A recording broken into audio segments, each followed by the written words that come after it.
দেখছেন ড্রোন কেমন করতেছে, ও আমার খুঁজতেছে, আমার খুঁজে পাবে না তো, আমি তো নিচে।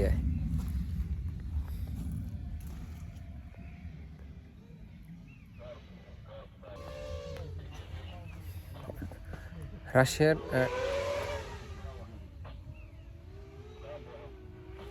বন্দুক নাই, আর গুলি করলে সমস্যা, গুলি করলে সমস্যা, বুঝতে পারছেন? গুলি করলেও বুঝতে পারে, গুলি করলে সমস্যা। আপনারা বলেন যে ভাই আপনি গুলি করেন না কেন?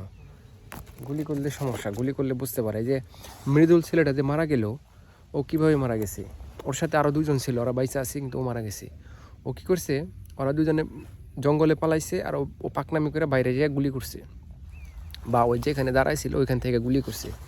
তো গুলি করার ফলে অপারেটর বুঝতে পারছে, এখানে ওই অপারেটর একটা সাউন্ড পায়, সম্ভবত এখানে মাইক্রোফোন বা কোনো জাতীয় জিনিস আছে, গুলি করলে সাউন্ড পায়। তো তখন ওই ড্রোন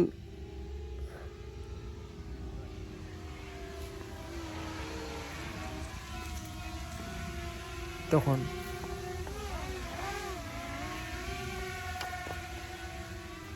তখন ও বুঝতে পারে যে এখানে লোক আছে, তখনই মানে মারতে আসে।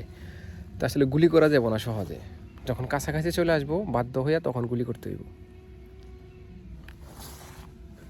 আর একটা পিদারাজ ঘুরতেছে, শুয়োরের বাচ্চা, মানে মানে কি বলবো, ইউক্রেনের যে অপারেটরগুলো খুব খুব খুব খাদারনাথ, খুব খাদারনাথ।